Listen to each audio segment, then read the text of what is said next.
Dans tout l'ensemble de l'Écriture, il n'y a probablement pas de parenthèse ni même d'affirmation directe qui soit d'une plus grande portée que cette déclaration simple, précise. Il est le Seigneur de tous. La paix par Jésus-Christ, qui est, lui, le Seigneur de tous.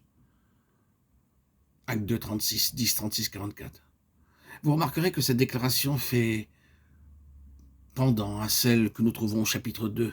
Dieu a fait Seigneur et Christ ce Jésus que vous avez crucifié. Les chapitres 2 et 10, vous ne l'ignorez certainement pas, sont des chapitres parallèles. L'un est la contrepartie de l'autre. Le premier nous présente la Pentecôte des Juifs, le second la Pentecôte des gentils. Deux moitiés d'un même tout. Dans le chapitre 2, il s'agit d'Israël, mais Israël ne représentait qu'une moitié de la pensée de Dieu, une partie seulement de ses intentions. Les païens avaient aussi leur place dans le plan divin. De sorte que la Pentecôte du chapitre 2 doit nécessairement s'élargir et ne peut être complète que si elle embrasse les païens. Dans le chapitre 10, c'est le même instrument, le même messager, le même porte-parole. Pierre, que Dieu emploie pour parfaire ce divin acte de sa grâce. Le Saint-Esprit déploie dans cette circonstance une activité admirable et les anges eux-mêmes vont collaborer à ce mouvement stratégique qui conduira Pierre pour finir dans la maison de Corneille, le gentil.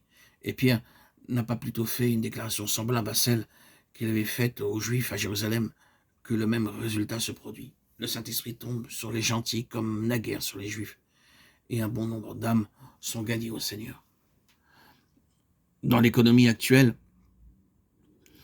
l'autorité de droit qui appartient à Jésus-Christ est le point de départ de tout le reste.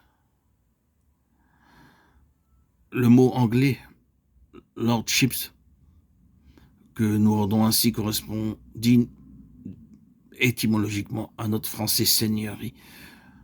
L'usage de ce mot est malheureusement limité dans cette acceptation aux choses de la féodalité.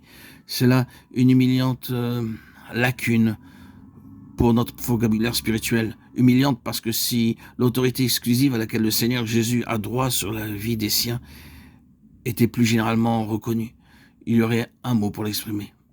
Il est grand temps de restituer au mot Seigneur et à la chose qu'il recouvre la dignité et la virilité qu'ils ont perdues.